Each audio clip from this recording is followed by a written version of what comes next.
కేవలం రెండు తెలుగు రాష్ట్రాలనే కాదు పంజాబ్లో కూడా వర్షాలు దంచుకొడుతూ ఉన్నాయి. అటు వాగులు వంకలు పొంగి పొర్లుతూ ఉన్నాయి. ఇళ్ళు పొలాలన్నీ కూడా నీటి మునిగిపోతున్నాయి.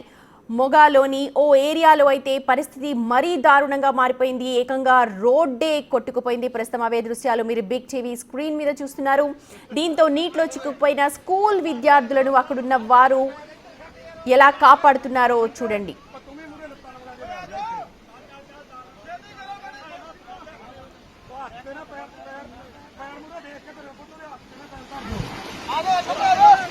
पैर मुरे देख के बोलता है पैर हंसते ना दर्द पैर हाथ फड़ लिया करो मरा ना बैक साइड के ऊपर फड़ लेना आई डरते ना किंदे दे पैर पे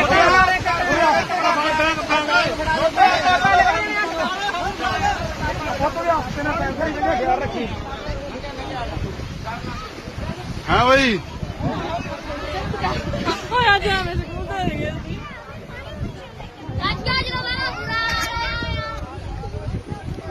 చూడొచ్చు అక్కడ స్కూల్ పిల్లలందరూ కూడా ఎలాగా రోడ్డు దాటుతున్నారు.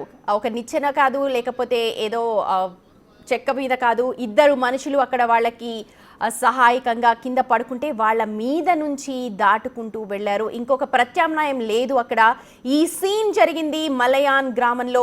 స్కూల్ మూసేయడంతో అక్కడ పిల్లలందరూ కూడా వెనక్కి వస్తూ ఉన్నారు. అయితే భారీ వర్షాల కారణంగా రోడ్ అక్కడ కొట్టుకుపోయింది. ఏం చేయాలో తెలియలేదు.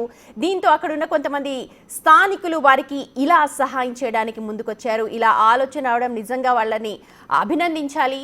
వారే బ్రిడ్జ్లా మారి ఆ పిల్లలను అక్కడున్న టీచర్లను కూడా కాపాడారు. మొత్తం ఆ స్కూల్లో 35 మంది చిన్నారులు ఉన్నారు. వాళ్ళందరూ కూడా ప్రతిరోజు అదే మార్గం నుంచి వెళ్తూ ఉంటారు. అయితే ఆ రోజు స్కూల్ అర్ధాంతరంగా మూసివేయడంతో ఇంటికి తిరిగి వెళ్తూ ఉన్నారు.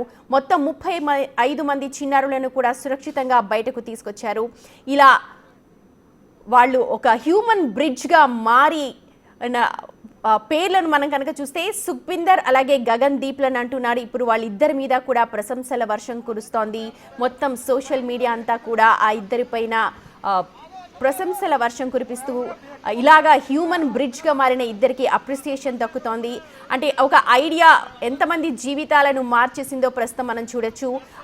అందరూ పిల్లలు 35 మంది పిల్లలు అలాగే కొంతమంది టీచర్స్ అందరూ కూడా స్కూల్లో ఇరుక్కుపోయారు. వాళ్ళు ఎక్కడికి వెళ్ళలేని పరిస్థితి.